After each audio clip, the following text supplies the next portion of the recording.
Hello everyone, সবাইকে নমস্কার এবং আদাব। বাইরে যে প্রচণ্ড শীত পড়েছে, সবারই নাজেহাল অবস্থা। এই অবস্থার মধ্য দিয়ে আমি তো চলে গিয়েছিলাম আমার কলেজে। আমার আজকে মাস্টার্সের টার্ম পেপার জমা দেওয়ার ডেট ছিল। অবশেষে আমি টার্ম পেপারটা জমা দিয়ে দীর্ঘদিনের ঝামেলা থেকে একটু মুক্তি পেলাম।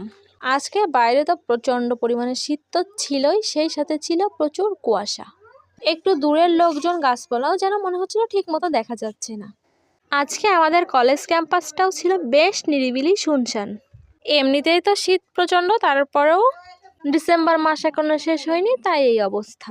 আমাদের ডিপার্টমেন্টটাও একদমই ফাঁকা ছিল, শুধুমাত্র আমরা কয়েকজন গিয়েছিলাম আমাদের গ্রুপের, আর আমাদের স্যারসহ আরও কয়েকজন।